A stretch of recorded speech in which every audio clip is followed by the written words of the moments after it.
सध्या आपण एक नवीन संदेश मालिका ऐकत आहोत आणि आजचा आपला विषय आहे एक मौल्यवान अतिमौल्यवान मोती. देवाचं प्रेम हे किती अपार आहे, असीमित अमर्याद आहे, याविषयी आपण पवित्र शास्त्रातून पाहत आहोत की देवाचं प्रेम हे मनुष्याच्या प्रेमापेक्षा किती वेगळं आहे. देव प्रेम स्वरूप आहे. प्रेम किंवा प्रीती हा माणसाचा नाही तर देवाचा सद्गुण आहे. आणि आजच्या संदेशाचा शीर्षक आहे अतिमौल्यवान मोती. देव प्रेम स्वरूप आहे, देव प्रीती आहे असं पवित्र शास्त्र शिकवतं. आणि हे किती विशेष आहे ना का. जग असं शिकवतं की प्रीती किंवा प्रेम देव आहे, पण या उलट शास्त्र शिकवतं की देव प्रीती आहे. प्रभू येशू ख्रिस्ताने देवाचं प्रेम प्रगट करण्यासाठी त्याने कृतीतून दाखवलं. त्याने वेगवेगळ्या दुःखनाईतांना बरं केलं, बंधनात असलेल्यांना मुक्त केलं. आणि यावरून देवाचं प्रेम, देव पिता कसा आहे हे व्यक्त केलं. कारण देव कसा आहे हे प्रगट करण्यासाठीच प्रभू येशू ख्रिस्त जगात आला.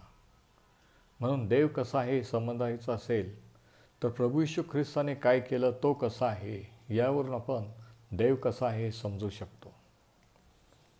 आता एक अतिमौल्यवान मोती. पौलाने याविषयी इफिसकरांना लिहिलं की त्याची अशी प्रार्थना होती की देवाचं प्रेम त्यांना समजावं, त्यांनी ते ओळखून घ्यावं आणि ते प्रेम किती अपार आहे. आणि म्हणून ह्या संदेश मालिकेचं नाव मी देवाचं अपार प्रेम असं ठेवलेलं आहे. कारण देवाचं प्रेम हे अपार आहे, ते अमर्यादित असीमित असं आहे.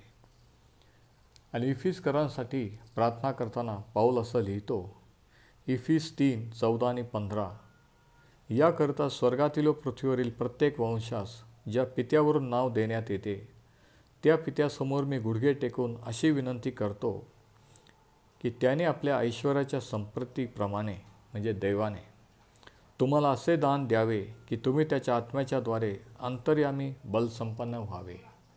म्हणजे आतून आत्म्यातून स्ट्रॉंग व्हावे, बलसंपन्न बलवान व्हावे.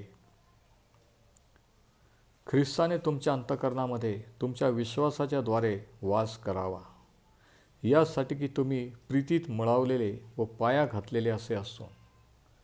म्हणजे आपला पाया आपण देवाच्या प्रीतीत मुळावलेले असे पाहिजे. देवाचं प्रेम याचा अनुभव घेऊन त्याच्यामध्ये आपण असलेलं पाहिजे.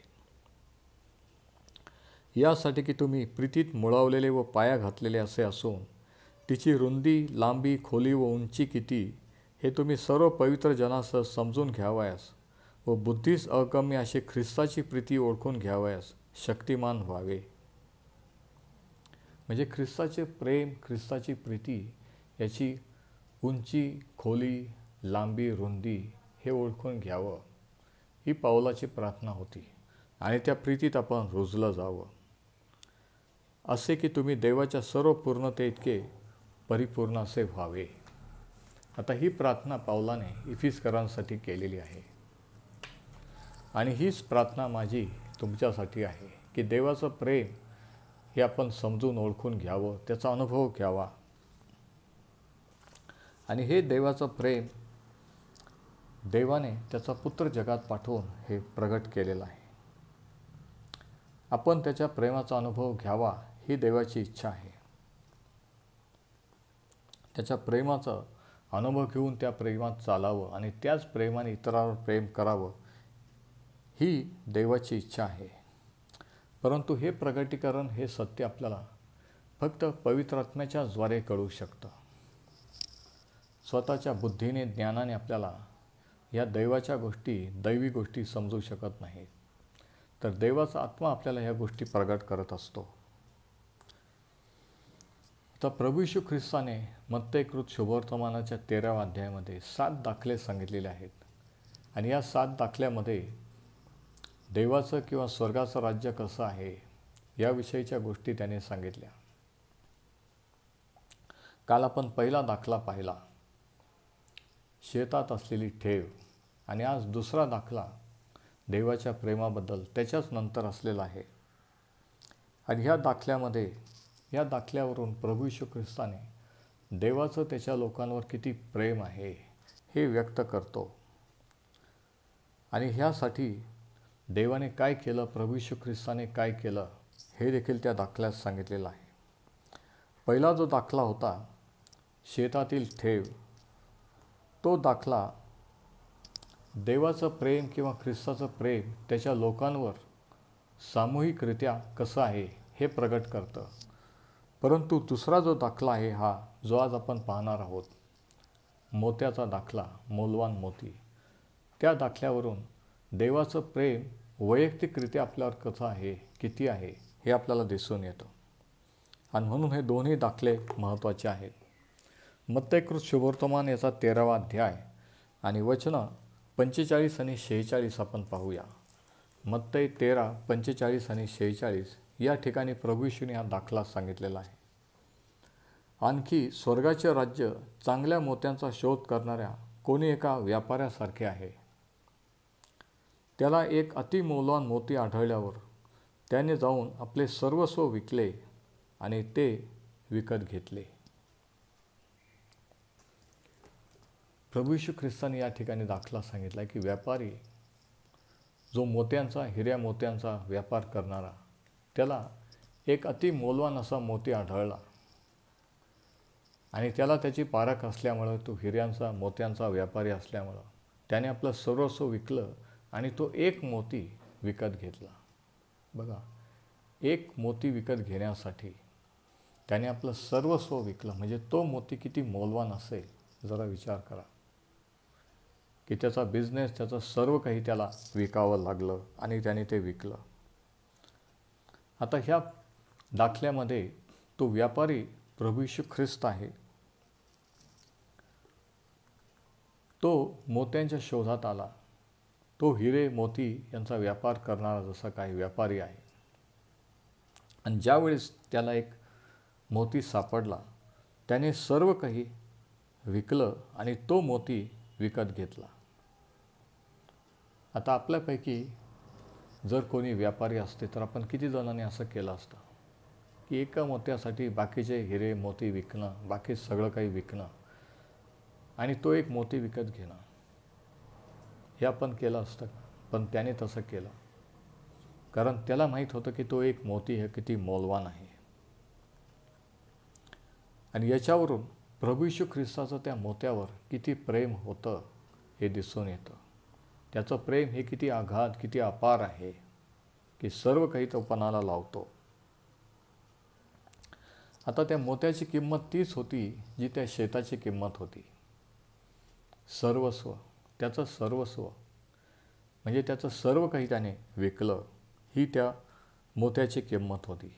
आता मोती काय दर्शवतो? मोती, हिरे, मोती हे समुद्राच्या तळाला सापडतात. त्यांच्यासाठी खोल समुद्रात जावं लागतं, शोध घ्यावा लागतो. ते सापडल्यानंतर त्या शिंपल्यामधून त्यांना वेगळं करावं लागतं बाहेर काढल्यानंतर, आणि मग त्यांची साफसूफ करून, स्वच्छ करून मग ते मोती त्याच्यामधून मिळत असतात. म्हणजे हे मेहनतीचं काम आहे. मोती तयार होत असताना त्या शिंपल्यामध्ये वेगवेगळ्या प्रक्रिया होत असतात आणि वेगवेगळ्या प्रक्रियातून तो एक मोती त्या शिंपलीमध्ये तयार होत असतो. ती शिंपली, तो प्राणी ज्याला ऑयस्टर म्हटलेला आहे, त्याला बऱ्याच दुःख संकटातून जावं लागतं आणि त्याच्यातून तो मोती तयार होतो. आणि म्हणून मोती काय दर्शवतो? दुःख आणि संकट, क्लेश. आणि देवाचं वचन सांगतं की दुःख सहन केल्याशिवाय कोणालाही स्वर्गाच्या राज्यात प्रवेश मिळू शकत नाही. दुःख सहन हा देवाच्या राज्याचा एक भाग आहे. आणि म्हणून मोती हे दुःख सहन हे दर्शवतो की जसं मोती तयार होताना दुःख सहनाच्या प्रक्रियेने तो मोती तयार होतो, त्याला बाहेर काढावा लागतो, तशा रीतीने जे देवाचे निवडलेले लोक, त्यांना दुःख सहनाच्या प्रक्रियेतून जाऊन नंतर देव तयार करत असतो आणि मग त्यांना शोधून काढत असतो. आणि हे कठीण कार्य आहे. प्रभू येशू ख्रिस्ताने ते शेत विकत घेतलं, परंतु ती ठेव काढण्यासाठी ते ठेव काढण्याचं शोधण्याचं काम त्याने त्याच्या शिष्यांना किंवा सेवकांना दिलं. तसंच प्रभू येशू ख्रिस्ताने हा मोती विकत घेतला, परंतु मोती शोधण्याचं आणि त्याच्यावर प्रक्रिया करून त्याला तयार शुद्ध करण्याचं, स्वच्छ करण्याचं काम हे त्याच्या सेवकांना दिलेलं असतं. त्यांनी त्या मोत्याला त्याच्यासाठी तयार करणं, आणि ज्यावेळेस तो मोती तयार करतात, ज्यावेळेस तो तयार केला जातो, त्यावेळेस तो शुभ्र, स्वच्छ असा अतिमौल्यवान असा मोती होत असतो. आता तो मोती म्हणजे तुम्ही आणि मी आहोत. प्रभू येशू ख्रिस्ताने तुम्हाला आणि मला त्याच्या राज्यात आणण्यासाठी आपलं सर्वस्व अर्पण केलं. त्याने आपल्याला, जसं तो मोती वेगवेगळ्या प्रक्रियेतून जाऊन तयार होतो, तसं दुःख सहनाच्या प्रक्रियेतून आपल्याला जावं लागतं आणि त्याच्यातून तो आपल्याला त्याच्या राज्यासाठी तयार करत असतो. तो मोती कोण आहे? तो मोती, जो अतिमौल्यवान एक मोती, तो तुम्ही आणि मी एक आहोत. लूक 11 प्रभू येशू ख्रिस्ताने 3 दाखले सांगितले एकाचं महत्त्व सांगण्यासाठी. हरवलेलं नाणं, हरवलेलं मेंढरू आणि हरवलेला पुत्र. आणि या तिन्ही दाखल्याच्या शेवटी त्याने सांगितलं की ते सापडल्यावर त्यांना आनंद झाला. तसा एक आत्मा देवाकडे वळल्यानंतर असंख्य देवदूत स्वर्गात आनंद करतात. म्हणजे एक जण जो देवाकडे वळतो, तो एक जण देवाच्या दृष्टीने किती महत्त्वाचा असतो.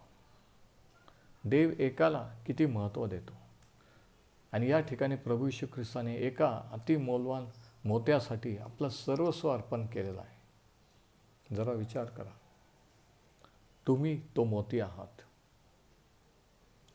ज्यावेळेस त्या सेवकांनी तो मोती समुद्राच्या खोल तळातून शोधून काढला, स्वच्छ केला आणि त्या मालकाच्या दिला, त्या व्यापाऱ्याच्या हातात दिला असेल, त्यावेळेस त्याला किती आनंद झाला असेल, नाही का? त्यांनी तो हातात घेतला असेल आणि तो असं म्हटलं असेल की तुझ्यासाठी मी माझं सर्व काही विकलं, तुला मिळवावं म्हणून, आणि आता तू मला प्राप्त झालेला आहेस. देवाच्या हातात तुम्ही आणि मी, देवाच्या हातात तुम्ही एक मोती आहात असा विचार करा. आणि प्रभू येशू ख्रिस्त तुम्हाला म्हणत आहे की तुझ्यासाठी मी सर्व काही विकलं, सर्व काही अर्पण केलं, यासाठी की तुला मिळवावं. जरा विचार करा की जर तुम्हाला वाटत असेल की मी कोणी महत्त्वाचा नाही, माझी काही किंमत, व्हॅल्यू नाही आहे, मी कोणाला नको आहे, अशा भावनेतून जर तुम्ही जात असाल तर लक्षात घ्या, हे विसरू नका की तुम्ही तो अनमोल, अतिमौल्यवान असा मोती आहात, ज्याच्यासाठी प्रभू येशूने सर्व काही अर्पण केलं, त्याचा जीव देखील आणि तुम्हाला आणि मला विकत घेतलेला आहे. त्याच्या दृष्टीने आपण मौल्यवान आहोत. आपण स्वतःच्या दृष्टीने जरी महत्त्वाचे नसलो, लोकांच्या दृष्टीने जरी मौल्यवान नसलो, तरी देवाच्या दृष्टीने, प्रभू येशूच्या दृष्टीने इतके मौल्यवान आहोत की त्याच्या रक्ताने त्याने आपल्याला विकत घेतलेलं आहे. त्याने सर्वस्व विकलेलं आहे आणि आपण त्याची मालमत्ता, त्याची प्रॉपर्टी झालेलो आहोत. जरा थोडा वेळ घ्या आणि असं म्हणा की मी तो अतिमौल्यवान मोती आहे. माझ्यासाठी प्रभू येशूने सर्वस्व विकलं आणि मला त्याच्या रक्ताने खंडून घेतलं. मी त्याच्या दृष्टीने महत्त्वाचा आहे. जर तुम्ही हे डोळे बंद करून म्हणाल, जोपर्यंत तुम्हाला खरं वाटत नाही तोपर्यंत, तर कशा रीतीने हे दैवी प्रगटीकरण तुम्हाला मिळेल हे बघा. तुमचं महत्त्व देवापुढं किती आहे हे तुम्हाला समजून येईल. आणि म्हणून देवाच्या दृष्टीने, प्रभू येशूच्या दृष्टीने आपण किती महत्त्वाचे आहोत हे समजणं महत्त्वाचं आहे. की आपलं मोल लोकांच्या समोर नाही, तर त्याच्या समोर किती आहे, तो आपल्याला घडवणारा, तो आपला तारणारा आहे, हे कळणं महत्त्वाचं आहे. आता देवाचं प्रेम, प्रभू येशूचं प्रेम, त्या व्यापाऱ्याचं त्या मोत्यावर प्रेम याच्यावरून दिसून येतं. प्रभू येशूचं आपल्यावर प्रेम याच्यावरून दिसून येतं. आता देवाच्या प्रेमाबद्दलच्या 4 गोष्टी आपल्याला ह्या दाखल्यामध्ये पाहायला मिळतात. 4 गोष्टी. पहिली गोष्ट ही की देवाचं प्रेम हे वैयक्तिक आहे. दुसरी गोष्ट ही की देवाचं प्रेम हे सनातन सार्वकालिक असं आहे. देवाचं प्रेम सार्वजनिक नाही तर वैयक्तिकरित्या सुद्धा आहे एकेकावर. दुसरी गोष्ट ते सनातन काळचं कायमचं आहे. ते तात्पुरतं थोड्या दिवसापुरतं नाही की आपण जर ऐकलं, आपण जर चांगले वागलो तर तो आपल्यावर प्रेम करेल. आणि ह्याविषयी शास्त्रात काय लिहिलं आपण बघू. देवाचं प्रेम वैयक्तिक आहे आणि सनातन आहे. यिर्मया संदेष्टाचं पुस्तक याचा 31वा अध्याय आणि याच्या 3ऱ्या वचनामध्ये यिर्मया संदेष्टा काय म्हणतो आपण पाहू. यिर्मया 31 आणि वचन 3. परमेश्वराने दुरून येऊन मला दर्शन दिले. तो म्हणाला, मी सार्वकालिक प्रेमवृत्तीने तुझ्यावर प्रेम करीत आलो, म्हणून मी तुला वात्सल्याने जवळ केले आहे. म्हणजे परमेश्वर म्हणतो की मी सार्वकालिक प्रेमाने, सार्वकालिक प्रेमवृत्तीने तुझवर प्रेम करीत आलो. जन्मापूर्वी, जगस्थापनेपूर्वी अनंत काळापासून मी प्रेम करत आलेलो आहे, म्हणून तुला वात्सल्याने मी जवळ केलेली आहे. म्हणजे देव त्याच्या प्रेमाने, त्याच्या प्रेमामुळे आपल्याला जवळ करत असतो, आपल्याला त्याच्या जवळ घेत असतो. आपण होऊन त्याच्या जवळ येतो असं नाही. जोपर्यंत देव जवळ घेत नाही तोपर्यंत कोणीही त्याच्याकडे येऊ शकत नाही. आणि म्हणूनच प्रभू येशूने म्हटलं की पित्याने आकर्षिल्याशिवाय कोणीही पुत्राकडे येऊ शकत नाही. लोक म्हणतात की मी देवाकडे वळलो, मी देवाकडे आलो, पण ही इच्छा उत्पन्न करणारा आणि जवळ ओढून घेणारा हा देव आहे, हे विसरू नका. तर पहिली गोष्ट, देवाचं प्रेम हे वैयक्तिक आहे. दुसरी गोष्ट, देवाचं प्रेम हे अनंतकालिक, सार्वकालिक आहे. तिसरी गोष्ट, इफिसकरास पत्र 1 आणि वचन 4 आणि 5 मध्ये आपण वाचतो देवाच्या प्रेमाविषयीची. इफिसकरास पत्र याचा पहिला अध्याय आणि वचन 4 आणि 5. आपण प्रेमामध्ये त्याच्या दृष्टीने पवित्र व निर्दोष व्हावे म्हणून त्याने सृष्टीच्या स्थापनेपूर्वी आपल्याला ख्रिस्तामध्ये निवडले. कधी निवडले? आपण जन्मल्यावर नाही, आपण मोठं झाल्यावर, त्याच्याकडे वळल्यावर नाही, तर सृष्टीच्या स्थापनेपूर्वी ख्रिस्तामध्ये निवडले. म्हणजे सृष्टी, जगही निर्माण झालेलं नव्हतं, आपणही निर्माण झालेलं नव्हतं, त्याच्या अगोदर त्याने आपल्यावर प्रेम केलं. आणि मग 5व्या वचनात लिहिलं की त्याने त्या प्रियकराच्या द्वारे, म्हणजे प्रभू येशूच्या द्वारे आपल्यावर जी कृपा केली तिच्या महिम्याची स्तुती व्हावी म्हणून. म्हणजे ही त्याची कृपा आहे आणि ही त्याच्या गौरवासाठी आहे. आपण त्याचा गौरव करावं म्हणून त्याने हे केलेलं आहे. तर तिसरी गोष्ट देवाच्या प्रेमाबद्दल ही की देवाचं प्रेम हे काळाच्या पूर्वीचं आहे. ते कालबाह्य आहे, ते काळापुरतं मर्यादित नाही. काळ सुरू झाला त्याच्यापूर्वी देवाने आपल्यावर प्रेम केलेलं आहे. आणि चौथी गोष्ट देवाच्या प्रेमाबद्दल ही की देवाचं प्रेम हे इतकं महान आहे की त्याला आपण विरोध करू शकत नाही, त्याला रोखू शकत नाही, की त्याचा प्रतिकार करू शकत नाही. गीतरत्नाच्या पुस्तकात एक वचन आहे, गीतरत्न 8 आणि वचन 6 याच्यामध्ये असं लिहिलेलं आहे की प्रेम मृत्यूसारखे प्रबळ आहे, प्रेम संशय अधोलोकासारखा निष्ठुर आहे. प्रेम मृत्यूसारखे प्रबळ आहे.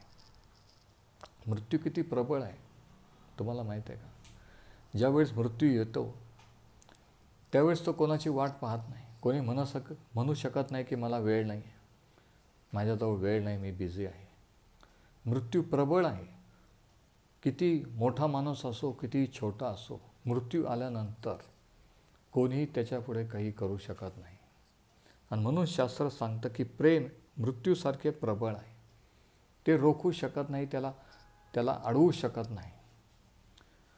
किंबहुना त्याची ज्वाला अग्निज्वालेसारखी, किंबहुना परमेश्वराने प्रदीप केलेला तो अग्नीच आहे. असले प्रेम महाजलांच्या महाजलांच्याने विझवणार नाही, महापुरालाही ते बुडवून टाकता येणार नाही. मनुष्याने प्रेमासाठी आपल्या घरची सगळी संपत्ती दिली तरी ती तिच्यापुढे तुच्छ होय. या ठिकाणी प्रेमाबद्दल सांगितलेलं आहे की प्रेम हे मृत्यूसारखं प्रबळ आहे, त्याला कोणी रोखू शकत नाही, अडवू शकत नाही. आणि अशा प्रकारचं देवाचं प्रेम आहे. कोणीतरी असं म्हटलं की देव आपल्यावर प्रेम का करतो? त्याचं कारण हे की तो आपल्यावर प्रेम करतो म्हणून, म्हणजे त्याला काही कारण नाही आहे. प्रेम करणं हा त्याचा स्वभाव आहे, हा त्याचा गुण आहे. आपण जसं आहोत तसं त्याचं आपल्यावर प्रेम आहे. आणि म्हणून देवाच्या प्रेमाबद्दलच्या 4 महत्त्वाच्या गोष्टी ह्या आम्ही परत एकदा सांगतो की देवाचं आपल्यावर प्रेम हे वैयक्तिक आहे.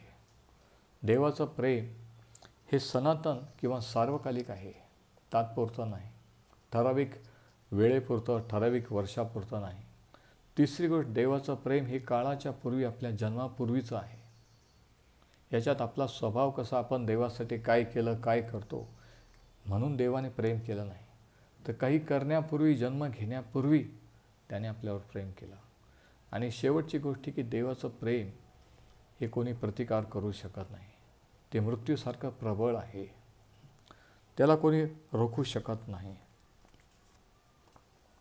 देवाने जर एखाद्यावर प्रीती करायचं ठरवलं तर त्या व्यक्तीने किती विरोध केला, किती बंडखोरी केली तरी देव त्याला त्याच्या प्रेमाने त्याच्याकडे ओढून त्याचं तारण करत असतो.